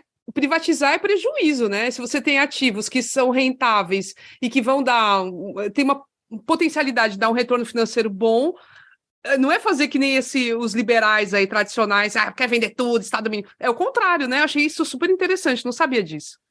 É você fazer, eu diria, trazer, e assim, famílias ricas, por exemplo, elas têm patrimônio gigantesco. Tem gente que fica fazendo a gestão daquilo dali, por exemplo, esse terreno aqui está o melhor momento para vender, você vai lá e vende. Sim. É bom adquirir um outro. Então, fazer empreendimentos, enfim, tem muitas ideias, constituir um fundo, captar recursos a partir da institucionalização desse fundo. Eu acho que a gente vai conseguir dar passos aí auspiciosos com essa nova empresa. Olha isso, que coisa. Aí, eu queria te perguntar o seguinte, a gente está bem pertinho do segundo turno, essa entrevista vai ao ar antes do segundo turno ainda, então ainda estaremos vivendo essa angústia, né? E uma questão parece fundamental, e aí eu queria saber da sua visão, né? Que país a gente vai ter, em termos econômicos, se continuar nas mãos do cramunhão do Bolsonaro? E como vai ficar se o Lula for vitorioso? Então, assim, e principalmente assim, o que vai significar a vitória de cada um, né, de um ou de outro, para a vida das pessoas, em termos, assim, do país, em termos de saúde financeira, econômica, o que a gente pode esperar? Vamos lá. Eu vou falar da perspectiva dos estados e especificamente do Ceará, talvez mais particularmente um pouco Nordeste. Da perspectiva, eu vou dar um exemplo para vocês aqui para ficar bem claro, que foi uma coisa que voltou à tona, os cofres dos estados estão abarrotados de dinheiro, é por isso que tem que baixar esse ICMS. Lembra dessa conversa? Demais, falam demais. O rico, como é que pode os estados ricos e o povo pobre pagando a gasolina, né? E o que é que acontece? Quando nós tivemos o problema da Covid em 2020, o estado do Ceará, no mês de maio, Camila, só para você ter noção, ele teve uma queda no ICMS que jamais foi registrada na série histórica, 42% da arrecadação do ICMS caiu. Eu quase morro, né? Porque tu imagina, você assumiu a Secretaria de Fazenda, não tinha ideia, 1º de janeiro de 2019, que ia enfrentar uma primeira onda de Covid, uma segunda onda de Covid, o maior golpe que a federação já deu no ICMS, e estamos vivos aqui hoje, graças a Deus. Então, assim, a gente não tinha dimensão. Quando veio a ajuda federal, que ela veio realmente para todos os estados, se compararmos as quedas que o ICMS teve com as quedas de outros estados, teve estado que não teve nem queda de ICMS. Então, assim, comparativamente, a situação do Ceará foi uma situação altamente injusta. E quando você pega o valor que foi distribuído pelo governo federal lá em 2020 por cabeça, por cada cearense, quanto é que um cearense recebeu? Era em torno de quase R$100, era entre R$70 e R$100. O estado que recebeu mais, Mato Grosso, estado ali do Centro-Oeste, recebeu 200 e tanto. Eu dizia que um cearense, um mato-grossense valia mais do que 3 cearenses. Durante muito tempo, eu dei palestra nesse sentido, falando isso. Então, assim, houve uma distribuição de recursos? Houve, ela foi injusta, ela foi desigual, né? Logo depois vem essa marretada aí no ICMS, que quando você pega os dados dos estados nas quedas de arrecadação, como nós somos ainda uma economia, né? O estado do Ceará é um estado ainda, tomado o contexto nacional, nós não somos nessas Coca-Cola todas. É assim, pobre. Exato, é um estado que ainda está, eu diria, na batalha, né? Uma batalha incansável. E os mais pobres, né? Os estados mais pobres sofrem mais com a queda do ICMS. Por quê? Porque eles são mais dependentes. Eles têm menos indústria, pronto, para a gente ficar claro aqui. Porque, basicamente, o grosso da arrecadação ou é energia, comunicação e combustível, em torno de em qualquer unidade da federação, é 40% da arrecadação de ICMS, é isso. Ou então vem 20%, 30% da indústria. Quanto mais pujante a indústria, menos você vai depender disso. É o caso de São Paulo. Então, assim, duas coisas. Nem nós somos beneficiados dessas coisas todas, aí quando você compara com outras unidades da federação, e quando nós temos a queda, nós somos a queda mais superlativa. Então, assim, da perspectiva das finanças do estado do Ceará, o que a gente tem do atual governo federal é um verdadeiro desastre, né? Então, assim, não foi bom, e aí outros estados, outro dia eu estava morrendo de inveja, né? Porque aí o governador que está apoiando agora o presidente, ele disse, não, veio muito recurso federal, eu digo, oh, meu Deus do céu, para o Ceará nem vê essas coisas todas, né? Então, assim, porque aqui... É perseguição mesmo, aqui é o PT e é perseguição, e é isso que eles, né, lógico, quer matar de fome mesmo. Então, é bem complicada essa situação. Eu creio firmemente numa mudança de mentalidade, acho muito triste, assim, quando a gente vê sabe, o Ceará nessa situação que poderia estar, eu diria, em outro patamar também, mas com toda a dificuldade, eu acho que a gente só tem a agradecer a Deus, sabe, gente? Porque tem feito, assim, um trabalho que está gerando resultado, que tem mantido, eu diria, a sustentabilidade, que é um valor da nossa sociedade. Gente, qual é o custo da gente ter, digamos, um estado quebrado? É péssimo para todo mundo, as pessoas não conseguem mensurar.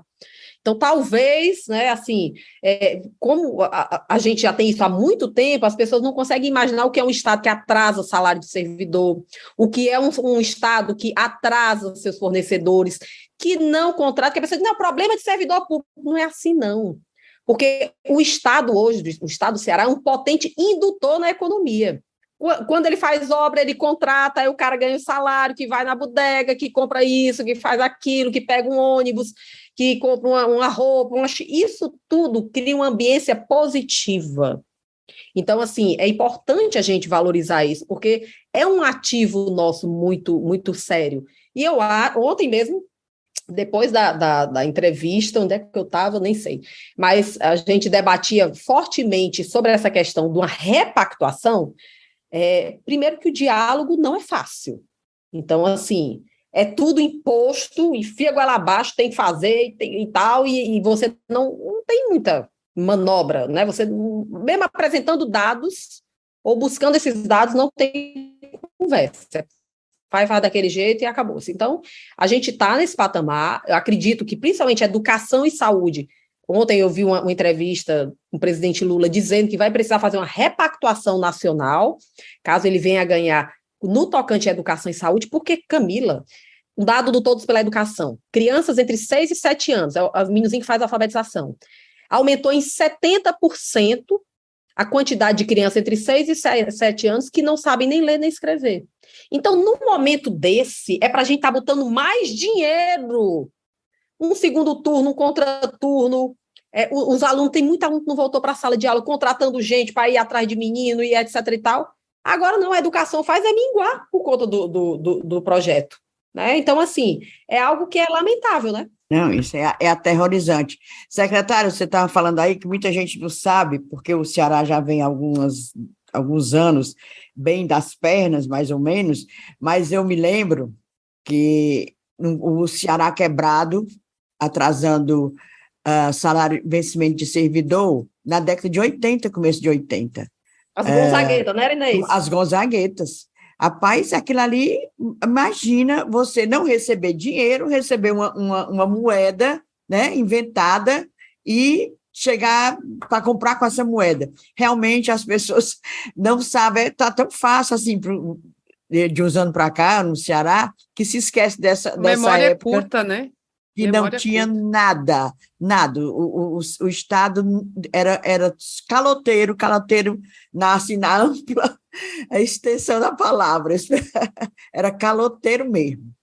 E era pedra e poeira, né, gente? Eu nasci em 78, eu lembro quando eu vinha com meus pais, às vezes, meu pai pegava o carro e vinha dirigindo lá do Crato aqui para Fortaleza.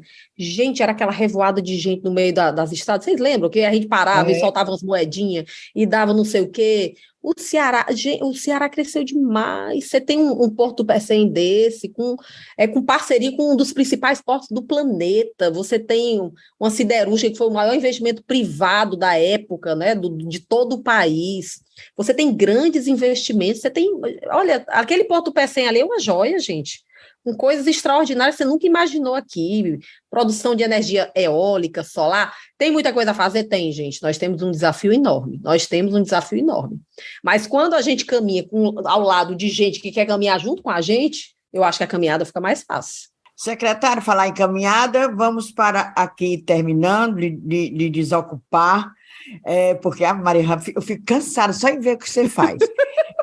Maria, a mulher trabalha na fazenda, a mulher dá aula, a mulher ainda tem que olhar para o marido. Não, pelo amor de Deus. Aí, porque é outro mundo de obra também. Pacobaíba. O Pacobaíba. Tem que olhar para o Pacobaíba. Maria, pois vamos lá. Você vai mesmo continuar no governo Elmano? Vai continuar à frente da Secretaria da Fazenda? Olha, engraçado. Eu sou uma pessoa muito vocacionada para o serviço público, sabe, Inês? Muito, muito, muito, muito. Eu acho que realmente eu podia estar ganhando dinheiro com outra coisa e tal, mas podia ser advogada tributarista, né? Não tem mulher, o povo ramo. Tudo rico, os advogados, tem cada carrão que eu nunca vi isso aqui. Mas não, nem carro eu tenho. Na verdade, o carro está no nome do meu marido, viu? Nem carro eu tenho. Então, assim, eu acredito demais no serviço público. O que eu puder contribuir, eu vou contribuir de bom grado, sabe? É isso. Agora, sim, ainda tem uma transição, né? Tem toda eu acho que tem que dar toda a liberdade aí para o governador, né, para ter essa composição, a questão política também, os arranjos. Olha a cara, é porque vocês não estão vendo a cara da Fernanda falando isso. A cara de quem já disse seu top, meu filho, vamos nessa. O meu mano já jogou todas as cantadas. Até numa sabatina que eu fui com ele na TVC, ele falou seu nome também, ele já falava disso na campanha, então assim... E ele disse que 50% do secretariado dele vai ser mulher. Então tem essa conversa, vai ser bem diferente. A gente torce para que seja verdade, né? Vamos ver, né? Mas, ó, Fernanda, é isso. A gente só tem a agradecer. Acho que foi uma conversa maravilhosa. É isso. Acho que essa mudança de mentalidade que você defende é que é algo, parece assim, a gente está muito distante, mas é tão essencial, e de repente a gente começar a falar mais disso, começar a falar, poxa vida, é importante, a gente vive em sociedade, nossa sociedade é extremamente desigual, e o único jeito da gente vencer isso é pelo Estado, assim, é o Estado que tem que fazer essa redistribuição, e é com o imposto, vai fazer o quê? E a gente está numa possibilidade de mudança de chave muito importante, né, assim, o Lula tá falando sobre essa história de rever teto de gasto, ele falou nessa entrevista do Flow que é contra o teto de gasto. Então, assim, a gente está na iminência de uma mudança de mentalidade e de rumos econômicos que é muito importante, né? A nossa vida está muito em jogo, a nossa qualidade de vida, né? É fogo. E o povo não atenta, fica em negócio de comunismo. Gente, mas é aquilo, eu vi banheiro unissex. Num artigo que a Fernanda escreveu no Conjur, é essa individualidade mesmo exacerbada, as pessoas só olham para si mesmas e dane-se o resto.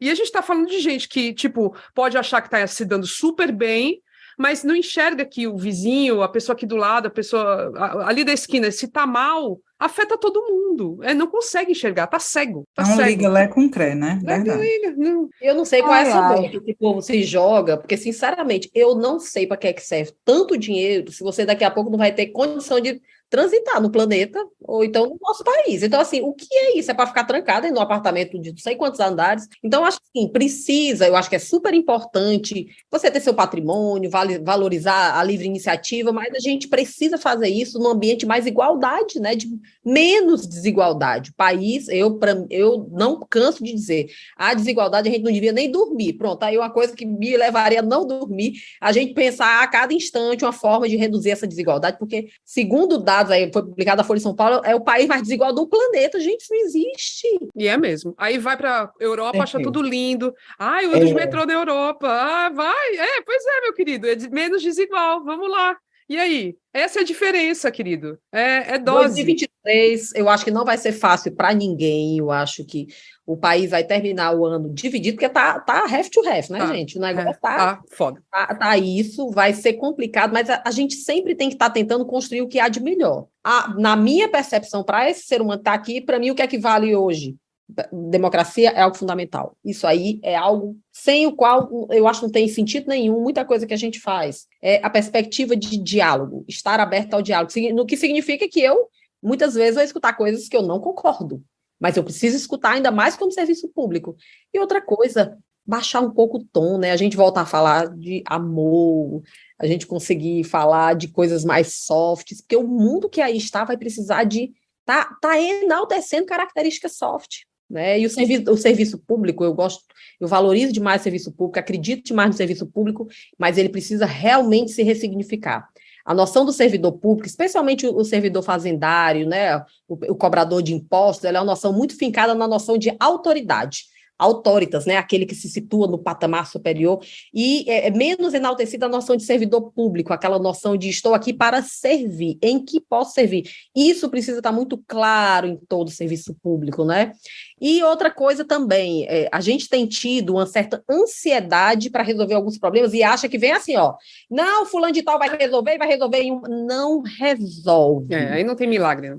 Então, é step by step, é como se estivesse ensinando um meninozinho de 7 meses a andar. Você tem que ir com calma, ele tem o tempo dele, mas a gente precisa acreditar que nesse passo a passo, a sociedade toda está ganhando. Se a gente não crê nisso, a gente vai para soluções fáceis. A solução autoritária, eu sou militar de informação.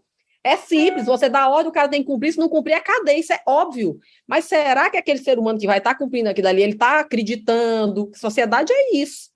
Né? Então, é isso que a gente precisa, né? Enaltecer mentes e corações aí. Mas o Brasil é um país extraordinário, né? Ai, vamos, vai ser. Eu gostei desse final aí. E precisava mais de gente com a mentalidade da Fernanda também, né? No serviço. Não, mas eu tenho um bocado eu tenho um monte lá na Cefaz, viu? Né? Fazendo escola, né? Bom, gente, chegou a hora do momento do desabafo, o momento do recadinho, que é o momento Discunhã.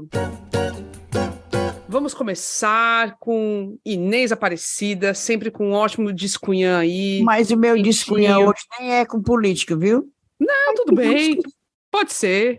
Mas digamos que porque tudo é política, né? Não, É com o certeza. seguinte, eu estava lendo o TCC de um estudante cego que está terminando pedagogia, está terminando educação. Como é pedagogia ou educação, Camila? Pedagogia, depende. Pedagogia, né? Na faculdade de educação deve ser pedagogia. Não, é pedagogia. Vou começar de novo. Tá bom. Pois é, o meu discunhano é político, assim, falar em eleição e tal, mas tudo é política, então também digamos que sim, política educacional. Eu estava lendo um TCC de um concludente de pedagogia lá da Faculdade de Educação, da UFC, e o tema dele é o seguinte, que a gente não se toca. Ele pede, no fim, ele faz uma pesquisa, mostra, é muito bacana o TCC desse rapaz. Ele disse que pede, no fim, que os cursos de pedagogia, todos, têm uma disciplina de braille, que aprenda, que os professores que saiam dos cursos de pedagogia saiam sabendo braille. Porque como é que você pode educar um cego, alfabetizar um cego sem saber braille? Aí ele conta toda a história da vida dele, desde quando ele é criança, o que ele sofreu porque não tinha professores especializados. Está entendendo? Aí tem que ter um esquema muito grande. Por exemplo, ele disse que quando tem um serviço aqui no Ceará, na Secretaria de Educação, que grava, que faz a transferência, a tradução de livros didáticos para Braille. Mas ele disse que enquanto os coleguinhas dele estavam assim no 6º, 8º, 10º capítulo, ele recebia 2. Está entendendo? Quer dizer, tudo atrasado. Ou seja, resumindo, que esse episódio já está muito grande, ele pede, e eu também vou pedir, que os cursos de pedagogia de qualquer universidade incluam uma disciplina de braille, para os professores poderem, quando sair de lá, pegar uma classe que tem um cego, saber ensinar, saber receber o trabalho desse menino, desse cego, entendeu? É uma pessoa. Quando eu estava lendo, eu digo, meu Deus, a gente não se atenta para isso. Nós que somos videntes, nós que enxergamos, não nos atentamos para isso, cara. Aí ele disse que quando chegou na Universidade Federal do Ceará, ele achou assim, oba, meus problemas estão resolvidos. Que nada. Na primeira semana, um professor passou para eles assistirem um vídeo, já que ele já não podia ver, né? E o vídeo era todo em inglês, com legenda em português. Como é que ele ia ler se ele era cego? Como é que ele ia entender se ele não sabia inglês? Olha aí o tanto de coisa. Então, inclui isso também, professores preparados. Está aí meu discunhã. Inês, eu posso pegar carona, Ebele, no discunhã da Inês? Porque eu quero reforçar, como professora mesmo da Universidade Federal, quero reforçar isso, porque é uma preocupação dos estudantes, eles têm se preocupado, demonstrado muita preocupação mesmo em tornar a universidade mais inclusiva para os colegas com deficiência, sabe? É um gesto muito interessante, inclusive há alguns dias uma aluna me procurou, eu sou coordenadora do meu curso, e veio me mostrar uma imagem de uma cadeira, de uma mesa que é adaptada e mais apropriada para alunos que são cadeirantes, sabe? Eles não têm que ficar se enfiando naquelas cadeiras que são apertadas, que não conseguem ficar a cadeira de rodas, né? E é uma coisa, por exemplo, não chega para mim. A universidade não tem uma estrutura para fazer chegar, por exemplo, para uma coordenadora de curso ou para um diretor de departamento, para falar assim, olha, todas as turmas que têm algum deficiente, de qualquer tipo de deficiência, qualquer pessoa com deficiência, vai ter um apoio para a área da pessoa, sabe? Não existe. A gente fica sabendo que entra um estudante com uma deficiência específica na hora que ele entra, quando passa no SISU, e quando ele vai para a primeira aula. Sinceramente, é sem brincadeira, é assim que acontece. E os professores não são preparados para um estudante surdo, não são preparados para um estudante cego, não são preparados para um estudante com deficiência intelectual, não são preparados. Mas isso é uma coisa muito maior, não é só a falta de preparo da pessoa porque a pessoa não quer se preparar, enfim, é a estrutura como um todo que não prepara, e que é fake, então, essa inclusão, ela é totalmente limitada, é bem problemático. Os prédios são não são adaptados corretamente, eles não têm uma arquitetura adequada nem para quem não tem deficiência, imagina para quem tem deficiência.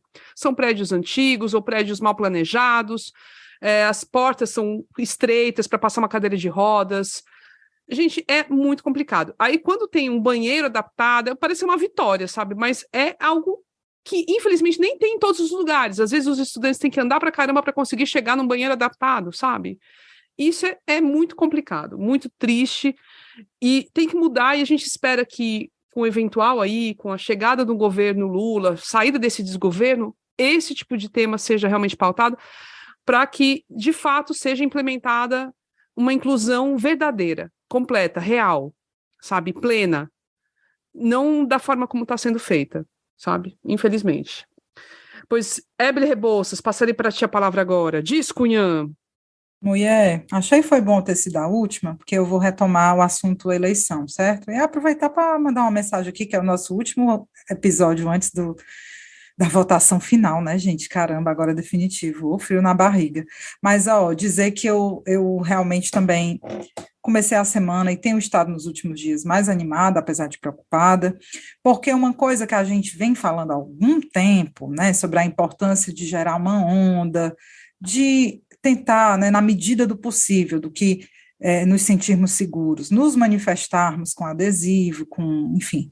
E o que eu estou achando mesmo real, né, do Data Carro, Data Trânsito, é que pela primeira vez, eu juro a vocês, o meu trajeto é sempre o mesmo, e eu estou achando real agora a quantidade de carros com mais adesivos e bandeiras pró-Lula maior, não digo nem igual, eu estou achando maior do que a do Bolsonaro. Eu acho que isso é um indicativo importante, principalmente aqui no Nordeste, para a gente retomar o nosso espírito de comunidade, porque nós somos maioria. E por algum tempo a gente ficou desanimado, entristecido, por só ver o contrário, só ver as bandeirinhas com a cara do cramunhão por aí passeando, né, e a gente acuado. Então, é uma constatação que, mesmo vindo assim na reta final, é muito importante, acho que anima, né? A gente sabe realmente que a campanha tem vários ambientes em que ela se dá, mas esse ambiente de rua é muito animador. E que bom que a gente está no Nordeste, né, meu povo? Que bom, porque assim, ainda é, apesar de tudo, um oásis, né? Ave Maria, eu fico imaginando que você está num outro estado, que você respire, né, a campanha desse outro homem. Eu quero dar um testemunho, viu, Ébele, nessa história aí do Data Carro. No meu prédio tem 4 carros enfeitados, né? Dos 30 apartamentos, tem 4 carros enfeitados, 3 do Lula, 1 do Bolsonaro. Eu achei muito bonito. E assim, é num bairro bem, né? Bem. Que tem uma tendência ao bolsonarismo, digamos assim, né?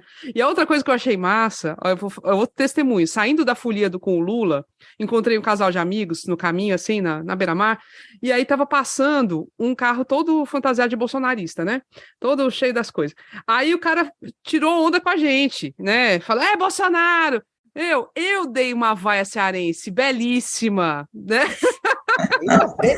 Melhorou uma coisinha? Melhorou muito. Estou treinando.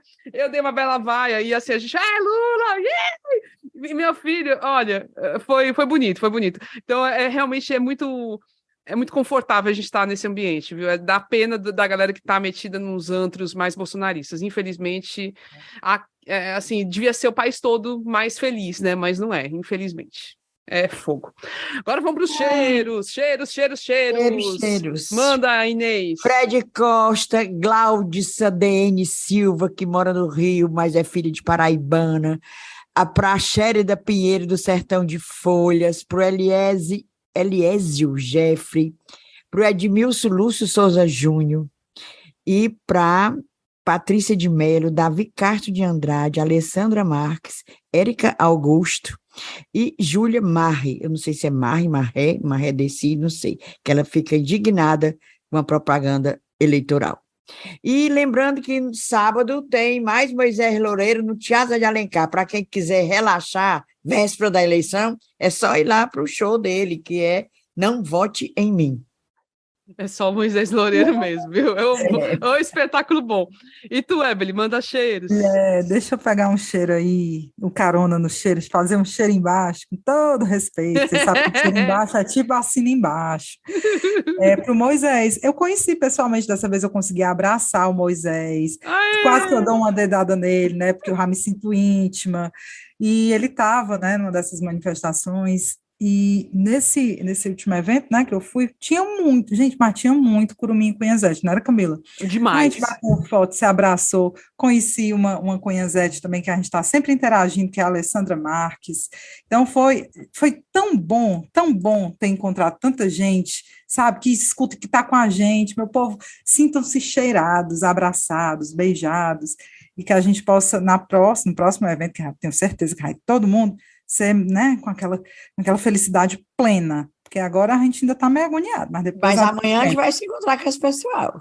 Vai ser bom demais. Vai ser bom demais. Eu vou deixar meus cheirinhos também. Um é especial, a pedido da minha filha, que veio falar que uma das professoras dela lá na Unicristos, é professora de odonto, a Patrícia Oliveira, é cunhazete, doida por nós, Inês, doida por ti, principalmente, sempre, né? Então eu tenho que mandar um cheiro para ela, para Patrícia, viu? Patrícia, beijo para tu, cheiro, cerveja gelada que for. Eita, foi completo. E aí, ó, vou mandar para a aniversariante do dia, que é a Giza Carvalho. Cheiro, parabéns, mulherzinha. Oh, eu tenho inveja dela, que o Lula já beijou ela. Foi. E a bicha fica irnobando com essa foto do Lula cheirando ela. Bota na cara da gente a foto. Fica esnobando. Aí eu vou mandar também pro Damian Maia, amigão da Giza, nosso fã também. Beijo, viu? O Fred Costa, que vou também mandar, a Inês mandou, eu vou também mandar, porque eu dei carona para ele. Ele tem um podcast chamado Perdidos na Paralaxe, e é gente boa demais, ó. Beijo.